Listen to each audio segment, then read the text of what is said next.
सविस्तर वृत्त असे की सिल्लोड तालुक्यातील लेहाखेडी येथे कैलासवासी कडुबा पाटील साखळे ग्रंथालय, छत्रपती ग्रामीण बिगर शेती सहकारी पतसंस्था, विविध कार्यकारी सोसायटी, ग्रामपंचायत कार्यालय यांच्या संयुक्त विद्यमानाने दिवाळी पाडवा निमित्त स्नेहमिलन व जिल्हास्तरीय सामान्य ज्ञान स्पर्धेचे स्पर्धा बक्षीस वितरण समारंभ सोहळा संपन्न। तुम्ही नक्कीच आयुष्यात एक यशस्वी आणि तुम्हाला ज्या पदावर ज्या ठिकाणी पोहोचायचं आहे त्या ठिकाणी पोहोचण्यासाठी 100% मदत करेल।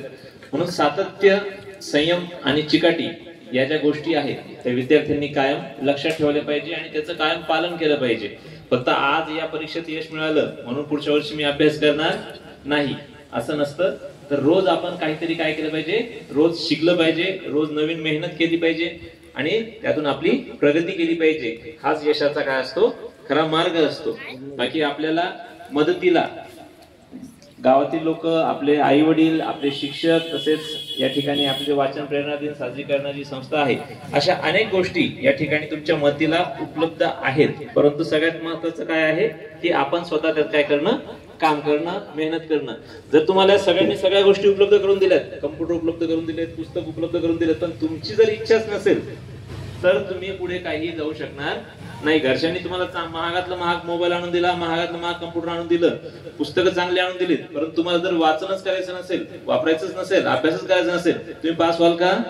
नाही। म्हणून सगळ्यात महत्वाचा काय असतो तर स्वतःचा त्या ठिकाणी मेहनत करण्याची किंवा अभ्यास करण्याची इच्छा, जिद्द आणि चिकाटी जर या गोष्टी असतील तर 100% तुम्ही काय करणार, यशस्वी व्हाल।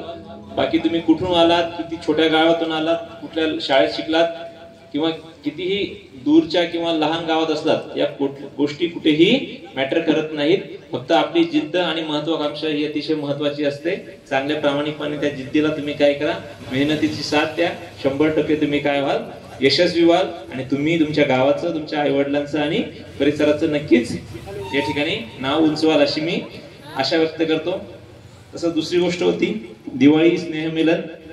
खरोखर आनंद होतो की या ठिकाणी दिवाळीच्या वेळेस एवढी लोक जमा करणं, कारण गावातली जी एक पिढी आहे त्याला संपत चालली, जी आपण पाराखालची किंवा वडाखालची म्हणतो, आणि त्या संपत चाललेल्या युगामध्ये किंवा आजच्या जे म्हणतो आपण जनरेशन टेक्निकल जनरेशनच्या युगामध्ये एवढी सगळी लोक एकत्र येणं ही खरोखर आनंदाची गोष्ट आहे।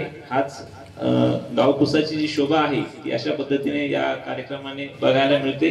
त्या सर्वांचं या ठिकाणी मी परत एकदा म्हणजे अभिनंदन करतो की तुम्ही एक पिढी, एक संस्कृती जी आहे ती पुढे चालवायला एक अत्यंत मोलाचा हातभार या ठिकाणी लावलेला आहे। तर दिवाळी स्नेहमिलनाबद्दल या ठिकाणी मला आमंत्रित केलं त्याबद्दल सर्वांचं आभार, धन्यवाद।